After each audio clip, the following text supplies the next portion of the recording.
It's a common sense recap of the big stories. It's Katz and Cosby on 77 WABC. Right now, let's go to KT McFarland, and let's find out. Putin has met with North Korea. Yeah, Kim Jong-un. Well, let's see what happened. Yeah, let's go to KT McFarland, Deputy National Security Advisor there under President Trump. KT, what did you make of this meeting with Putin and Kim Jong-un? Well, first of all, it wasn't just a meeting, it was a summit meeting, because Putin brought all of his senior officials with him, his Minister of Defense, his Foreign Minister, a lot of other ministers. So it was an across-the-board meeting with all aspects of the senior leadership of North Korea. Now, my conclusion to all of this is welcome to the Cold War 2.0. This is what the Cold War 2.0 is looking like.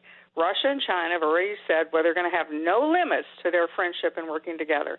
And now they've got North Korea in it. They're going to have Iran in it. And that is the new axis of evil. They're trading with each other. They're violating UN sanctions in order to do it. They're particularly worrisome is that they're training each other's technology guys. You know, is Russia going to give North Korea nukes? Is Russia going to give Iran nukes? Is China? Where are they all doing this? Now, China's the leader. There's no way Putin could have gone to North Korea unless China gave the blessing of China, because North Korea isn't really an independent country. It gets like 95% of its food, fuel, et cetera, from China. So China wanted this meeting to happen, and this is what you're seeing. This is the new Cold War, and we are so far behind the eight ball on this. We haven't even recognized it. Joe Biden just so calls these people competitors. They're not competitors. They're adversaries, and they want to upend the global order. They want to destroy the United States leadership in the world. They want chaos. So when President Biden and his guys all say, well, we want to consult with the Russians and the Chinese, we want to stabilize these crises, no, they don't. They don't want to stabilize the crises. They want the crises because that's their moment of opportunity. So, KT, we have Russia, China, and Iran as the evil empire. Are we adding North Korea to, it used to be the Troika, and how do you say four of them now? The quartet? Yeah, quartet. But I mean, I saw that in the movies. North Korea is a junior member, but they are definitely, and where they're playing this out is in the global south, in the third world, what we used to call the third world, Africa, South America, South Asia. They plan to have the United States be a has-been nation. They want to control the world power structure, and whether it's the international organizations, whether it's global trade, whether it's the technology of the future, and we've got to wake up. You know, for example, in technology, we spend now in technology about half of what we did in the Reagan administration.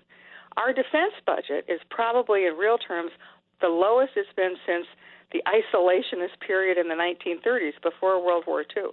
Meanwhile, the Chinese and the Russians, they're on a building spree for their weapon systems. They even have weapons that we don't have. They're called hypersonic weapons.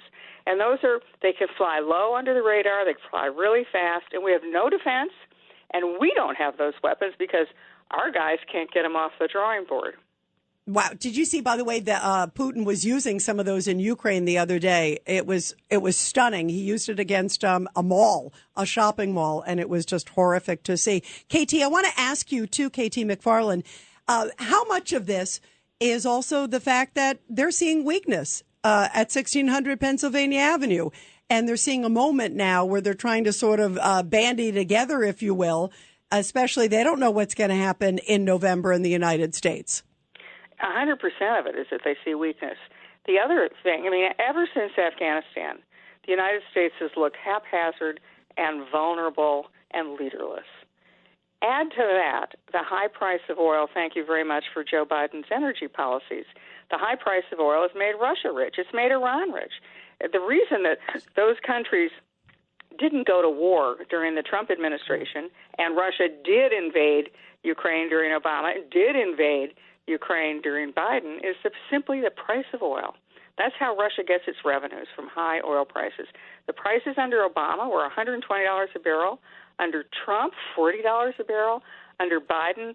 What is it now, John? About $80 It's about a barrel $80 today? now, but Brett is even higher than that. So we made them very, very rich. And that's the excess money that Iran had. They used to hire the Houthis and close down the Red Sea and close down the Suez Canal, and Hezbollah to attack Israel from the north, Houthis to attack them from the left. And I mean, Their nuclear program. Their nuclear program is also being funded by this money. It's crazy. You can't make it up. Yeah, it seems, I hate to use this phrase, guys, but it feels un-American to me. If you Right, think we about gotta how take a different break. our policies were, John, KT, think thank about you. We that. love you, and keep speaking out the truth. Yeah, bravo, Thank you so much. KT. Long Island is more exciting than ever at Jake's 58 Casino Hotel. Get ready to zoom into some serious cash with Zoom Ball every Wednesday in June. Win up to $500,000. 1 point equals 1 entry. 2 lucky winners will be drawn at the top of every hour from 1 to 5 p.m. to play Zoom Ball. Discover the excitement at Jake's 58 Casino Hotel. If gambling is a problem for you or someone, please call the 24-hour toll-free helpline at 877-8-HOPE-NY or text NY.